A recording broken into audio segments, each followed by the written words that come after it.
Hey guys, it's Miata Man again, and today I'm going to show you how to replace a headlight motor on a 1990 to 1997 Mazda MX-5 Miata and Eunos Roadsters.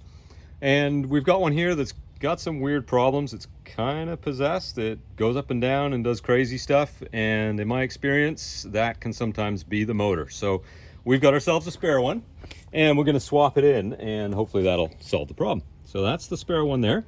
It's held on by three 10mm bolts right here. And on the other side, you've got the actuator arm that has a rod that's connected to the headlight assembly. And when the motor spins, it spins the headlight and it actually moves the arm and then raises the headlight. So first of all, we have to go around and pop the arm off of that ball. So I'll quickly show you how we do that, and then we'll remove the bolts. So we're gonna bring you around here, hold you over and show you the arm. There we go. I think that should just about do it. There we go. So we can see it down in there. Let me get you a better look at it so you can see the arm. Now I'm going to put the pry bar in here, and so it's got it right in between the two, and I'm going to put it in and I'm going to give it a bit of a twist. It shouldn't take much force. And if you don't have a pry bar, a screwdriver works well too. There we go. There we go. So just pried that off. You can see right there. So that's the actuator arm on the motor, and then that's that other sort of white plastic thing is the receiver that's on the end of the arm that's down there. So there we go. You can see the arm just laying there now. So now that we've done that, we'll come back around and then we'll quickly get those bolts out, and I'll show you how this thing comes apart. Now, if you have to remove the headlight bucket for any reason as well, this is also a good thing to know, because you may have to remove that motor to take the headlight bucket out, because there's a screw hidden, or actually not a screw, a 14mm nut that's on top of the headlight that you have to get out in order to remove the whole thing. There's three 14mm nuts that hold the headlight to the body. There's one there, there's one hidden underneath the motor that's hard to get to, and it's just easier, and there's one at the front. This one's actually not too bad.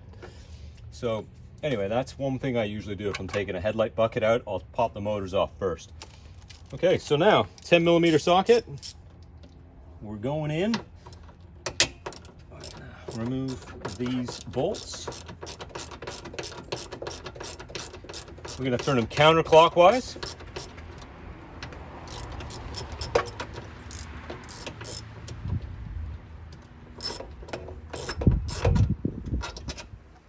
Yeah, that's what they look like right there. These are in really nice shape, actually. Quite often they're really corroded, but these look good. Put them inside the valve cover so we don't lose them. Now this one here. And when you're in here, be really careful that you don't slip and drive something into the back of the rad, like a screwdriver or something like that, because you can damage the fins, or even worse, damage the little vanes in the radiator if you hit it with something. So just be aware of that when you're in this area. There we go. Okay.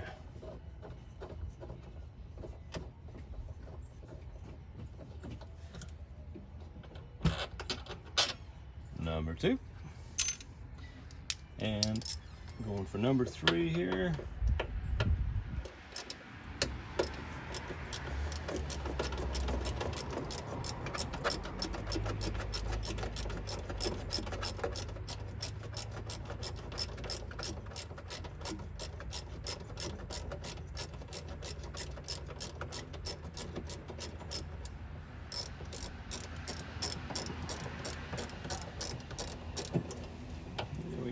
Okay, so that's the third one. Now that one doesn't look as nice as the other two. That's what they often look like. But I mean, that's 31 years old. So anyway, totally fine, but just doesn't look as pretty. So there we are. So now we've got those undone. The next step is to unplug the electrical connector. And so on the headlight motor itself, it's the yellow end, okay? That's what it looks like. Has a clip here. So the wiring going to this from the main wiring harness is actually clipped right to the assembly itself, right to the frame of the headlight. And there's a push button on there that'll release it from this clip. So that's right in here. I'll bring you in for a close-up on that. I'll quickly show you. Yeah, because we can't see it from this angle. So let's bring you around. I'll show you a little bit better.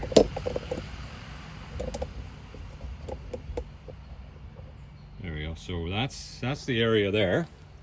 Put a bit of light on the subject here. So it's this right here. So what you want to do is you want to push that little tab in, and once you push that, while you're holding it down, go in and then pull down from underneath like that, and that'll release it. Now that we've got that out of the way, we unclip the radiator hose that goes from the rad cap to the reservoir, unclip that from it, and we should be able to just remove this from there like that.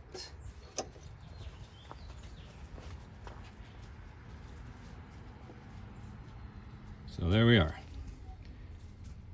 So that's how you take out the motor, and you know, it's pretty self-explanatory on putting it back in. Just reverse the process and remember to plug it in. Everything should be just fine. So there you go, guys. Have a great day.